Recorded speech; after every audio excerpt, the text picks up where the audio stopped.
Welcome to the very first actual episode of Hebrew Grammar Help. Today we are starting at the beginning with the Alef-Bet. If you're way more advanced than this, don't worry, future videos will deal with more advanced topics. But today we're learning our ABCs.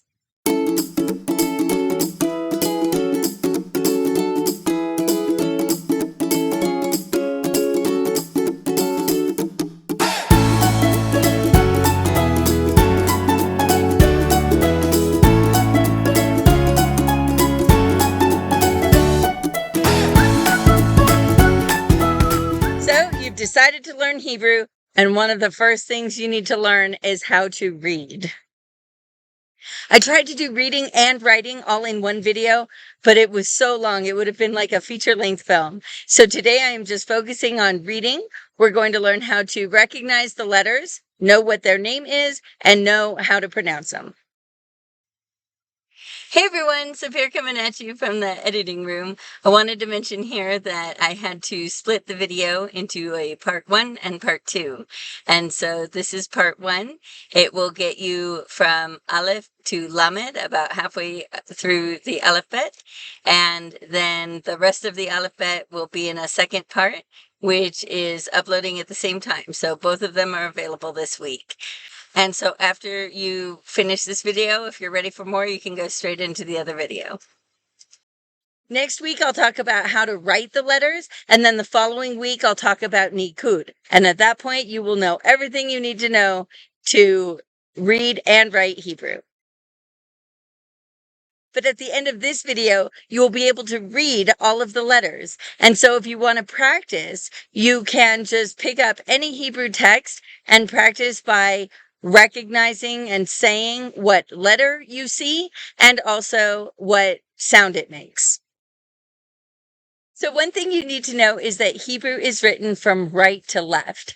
So if you see Hebrew written on a page, you want to start over on the right side and then you read towards the left. This means that books also start from the side that is unexpected to you if you are an English speaker or a speaker of any language that reads left to right. So take, for example, this book that I made for my son. Not only are we reading all of the letters from right to left, all of the words from right to left, but also if we saw a book like this open, we would think this would be the front cover, but it's not. This is the front cover. So this is something you need to think about when you're looking at Hebrew books. Sometimes books that are teaching Hebrew will start on the left side. They'll start just like an English speaking book. But any book that is specifically for Hebrew speakers and it's all in Hebrew, or even many books that are for Hebrew learners who speak a left to right language like English, they will still start on the opposite side of the book, and you just open it from the other side. Often when you are looking at Hebrew books on websites like Amazon, you will be looking at the back of the book because they think that's the front cover. Also, notice that I refer to it as the Alef-Bet, not the alphabet. Aleph and Bet are the first two letters, and so this is how we refer to the list of letters in Hebrew. Hebrew is what is called an abjad, which means that all of the letters are consonants. There are a few letters that can indicate particular vowel sounds, but they can also be consonants and are considered consonants when counting the letters of the alphabet, and they have a place in alphabetical order. Vowels and other sounds are indicated by markings around the consonants. And so I will tell you about that in the third video, the video about Nikud. So for example, if we look at this page, we can see some regular shaped or regular sized letters. And then we can also see some dots and some dashes around the letters. And those are what indicate the vowel sounds. They're not part of the Alef-Bet, and they don't have any place in alphabetical order or anything like that. And in fact, They were added to the written language about 1,000 years after the earliest Hebrew writings. One thing that's really helpful for Hebrew learners is that there is no uppercase and lowercase. So not only does this save you from having to learn how to recognize uppercase and lowercase letters, but it also saves you from learning capitalization rules. For example, if you take English, Spanish, and German, we all use the same alphabet. But in English, we only capitalize proper nouns, right? Names of places. And this includes names of months and names of days of the week. And whereas in Spanish, they do not capitalize months and days of the week. And in German, they capitalize all nouns, whether it's a proper noun or just a common noun. So these are things that need to be remembered when you are learning a foreign language, but you don't have to worry about it with Hebrew because there is no such thing as capital and lowercase or uppercase and lowercase. Nothing like that. So it's one less thing to have to remember. So there was an earlier writing system that was used before the Alef-Bet that we all use today. And that is now called Paleo Hebrew. And it was also an abjad. If you are looking to learn that script, I am not your girl because I don't know it. The Alef-Bet that we use today was adopted from an Aramaic alphabet during the period that we call the Babylonian exile, which started in the 6th century BCE. So let's get started with learning our Alef-Bet. Okay, so every page that I'm going to talk about is going to have these two boxes on it. And those represent the general letter space. Some letters extend above the box and some extend below it. And some are really thin, some are really small. And so I wanted to use these boxes to be able to show the letters in relation to other letters. There are two boxes because I'm going to show each letter in two of the really common fonts to show what is important and what is not important. Okay, so here we are with our very first letter, Aleph. So when kids learn this letter, we always say that it has one arm and one leg. And we can see that the Aleph on the right almost has like a hand at the end of its arm, but the Aleph on the left doesn't. And that hand is not important to the shape of the letter because if it were, the other Aleph would also have it. And you'll notice that this flourish, the hand, is on the top of a lot of letters. It's almost like a serif on a letter in our alphabet. It basically never distinguishes one letter from another. It's just there in certain fonts to kind of make it look pretty. And we can see that the Aleph on the left also has kind of a foot at the end of its leg facing to the right. And the Aleph on the right doesn't really have much of a foot. I mean, and if anything, it's got something kind of facing to the left. So you can see that that foot is also not important. Really, just the leg is the most important thing. And Aleph does not have a sound of its own. It usually takes the sound of the vowel that goes with it. And remember, I'm going to go over all of the vowels in the next video. So if you see Aleph at the beginning of a word, then it will definitely have a vowel with it. And it'll just sound like the word starts with that vowel. And if it's in the middle of a word, it might possibly sound like a glottal stop, which is the sound that we make in the middle of the word uh-oh. Uh-oh. We in English don't have a letter associated with that sound, but we do make it in uh-oh, and there are other words where we hear that sound. So Aleph might sound like that if you see it in the middle of a word, or it might just sound, you might just not hear it at all. So when we talk about the sound of Aleph, we always just say it's a silent letter. All right, the second letter is Bet. And this is, of course, why we call it the Alef-Bet. You just met Aleph, now we have Bet. Bet is kind of like a square, but it's open on the left side. And one really, really important thing is this little tag on the bottom right. Without that tag, it'll look like a different letter, Kaf. And so it's really important to be on the lookout for that tag. Look to see if it's there or not. And if it's there, it's a bet. And bet has two different sounds. It can sound like a B, as in boy, or it can sound like a V, as in Victor. And so when we talk about Hebrew written with or without vowels, there are other markings as well that help with other aspects of pronunciation. And one of them is called the dagesh, which distinguishes the B sound from the V sound.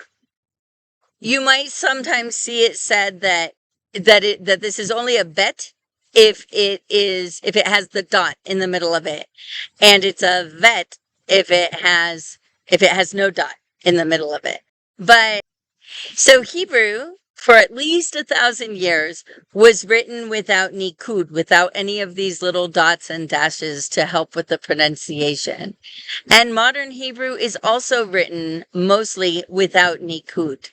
So that's why I say that this letter, even without a dagesh, the little dot in the middle of it, that's why I say that this is still a bet and that it can have either the B sound or the V sound. And it's because when you see Hebrew written, it will be written like this, and it could be a B sound or a V sound. And so you just need to get used to the fact that sometimes there are letters that have more than one possible sound. Okay, letter number 3 is Gimel. And notice that widthwise, this letter does not take up the whole space. It's quite a narrow letter. Gimel sounds like a hard G all of the time. English speakers are really used to a G sounding like a J before E or I, right? Think of the word giraffe or gentle, right? Those are both written with G's, but they have a J sound. There is no J sound in Hebrew. And so it doesn't matter what letter or what vowel sound comes after the gimel, it is going to sound like a hard G sound. This little notch at the bottom is pretty important. You know, it distinguishes the gimel from the letter nun, which looks very similar to this letter without the notch. All right, our next letter is Dalet, and it looks like a square top right corner. And most fonts have a tag sticking out of the top right, kind of like the tag on the bottom of the bet. There's a tag on the top right of the Dalet. But you can see that this font here on the right doesn't actually have a tag. The leg that it's standing on is indented. And so that takes the place of the tag. It's indented in, and you can see it comes to a point in this corner, and that this angle here is not a right angle. It's more of an acute angle. And Dalet sounds just like an English D. It's a very easy letter to say. Our next letter is Hey. And Hey has one stroke that goes across the top and then down the right side. And then in a totally separate stroke, it has a vertical line that goes down the left side. And this vertical line usually starts about halfway down. So you can see that there's always a gap in the Hey on the top left corner. And that's really important, that gap, because without the gap, it will look like a het. So I like the gap on the Hey on the right better than the one on the left. I feel like the gap is a little too small in this font on the left. Hey sounds like a regular English H. And just like our English H, it doesn't sound, you don't hear it at the end of a word. So think of the name Sarah and how it's written in English. It's sometimes written with an H and sometimes without. And it sounds exactly the same because an H or a hey at the end of a word is silent. All right, this is Vav. Vav means hook, and it actually looks like a hook, doesn't it? It's mostly a vertical line with a short horizontal or diagonal part at the top. Many people say that this was originally pronounced like a W, and so they call this letter wow. I only hear the letter called wow by Christian biblical scholars. But I do think it's possible and maybe even probable that this letter was pronounced like a W and was pronounced wow as the name of the letter. But since we don't have voice recordings from biblical times, we can't really be sure how anything was pronounced. So nowadays we call the letter Vav, and it has three different pronunciations. It can sound like a V, as in Victor, or it can sound like an O, like the long O sound, or it can sound like an ooh, like a U, ooh. I know it's a weird combination of sounds, but those are the sounds of Vav. And here is Zion, and it sounds like a Z. It kind of looks like a Vav, so you have to be careful. There are two big differences. Zion is more like a skinny T. The vertical line attaches to the top line in the middle of the top line, whereas on the Vav, the two lines meet in the corner. And in fact, Vav is usually made with one stroke, and Zion cannot be made with one stroke. It needs to be made with two because how else are you going to get back to the middle of that top line? The second difference is that with Zion, either the top line or the vertical line or both are either slanted or crooked. So see how the Vav's vertical line is straight, but the Zion's is a little bit wavy. And in this font, the Vav's straight line is perfectly vertical, whereas the Zion's goes down at an angle. And of course, here with the Zion, the two lines meet up in the middle of the top line. And whereas in Vav, it's all made with one stroke. And if you consider them two lines, they meet up in the corner. Moving on, Chet. It kind of looks like the Greek letter pi. And I also think it looks like Stonehenge. It's closed on the left, the right, and the top, and it's open on the bottom. And its sound can be a little bit difficult for English speakers because we don't have this sound in English. It sounds like a raspy H sound, kind of like the sound you make if you're trying to clear your throat of phlegm. So, chet, chet, chet. Now this letter is tet, and it opens at the top. Tet, top, T sound. To me, it kind of looks like a water jug. It really doesn't have any other letters that look like it. If you see a letter like this, that's just one big swoopy thing open at the top, then it's going to be a tet. And we see that the font on the right has the same flourish or serif that was on the Aleph. And you can see that the font on the left does not have that flourish. So it really is a feature of that font. Okay, this is Yud or Yud. I hear it and I say it both ways. It is the smallest letter and it hangs from the top line, almost looking like an apostrophe. And in fact, Hebrew does have an apostrophe, and the Yod and the apostrophe get confused by beginners all the time.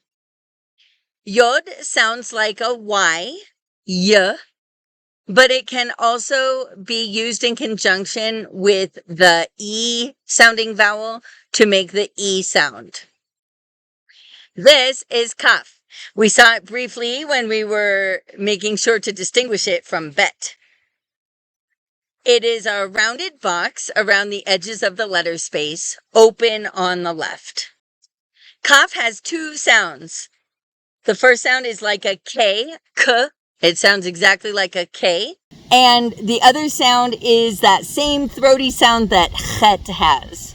So, Kaf or Chaf. And now is the time to meet our first final letter, Chaf Sofit. There are 5 letters in Hebrew that have a special final form. It's kind of like how we have uppercase and lowercase, so they're just 2 different forms of the same letter. But in Hebrew, it is mandatory to use these final letters when they are the last letter of a word.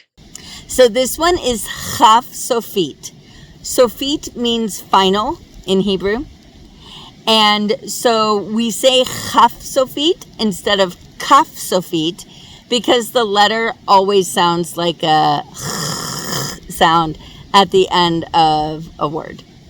So of the 5 Sofit letters, 4 of them are formed with a long tail that extends under the bottom of the letter space, rather than a horizontal line at the bottom.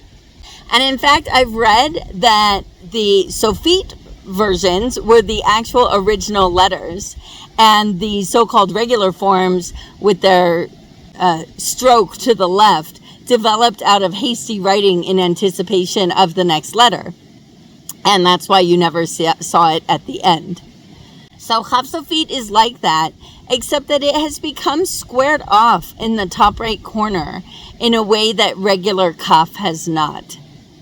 And as I mentioned, this one always has the throaty ch sound, like the chet. Okay, this is Lamed, and it sounds like an L. But be careful with your L sound. In English, we have 2 L's, and most of us are not aware of that. So to figure out the difference between these sounds, we practice with the word let. Try to say let, and pay attention to what your tongue is doing. Your tongue should be touching the roof of your mouth right behind your teeth. Now say the word bell, bell, bell. Where is your tongue touching? It's touching way far in the back, right? So the back of the tongue is making contact with the back of the mouth cavity, and that's called a dark L, and that is a sound that doesn't exist in Hebrew. So even when the L sound is at the very end of a syllable or at the end of a word in Hebrew, we still use the same L that we do in let. So it's as if we were saying bel, bel. And you can hear that sounds a little bit foreign, right? So, but that's how you want to say this letter, even if you see it at the end of the word. Lamed is the only printed letter that has a stem that extends above the letter space. So, and also to me, it looks like half a dreidel.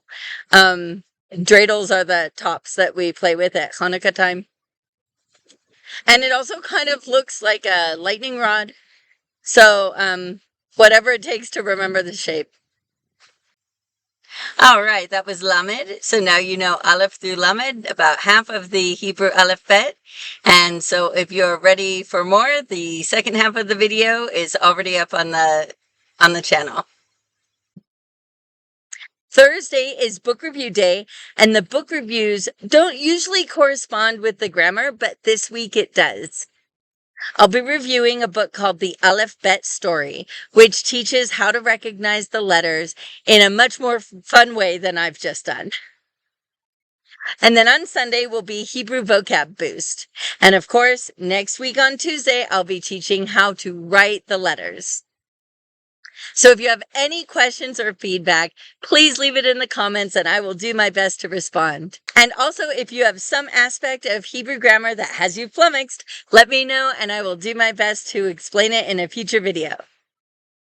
Hit like if you enjoyed this video and subscribe and press the notification bell if you want to see more. Lehitraot bapa'am haba'a. See you next time.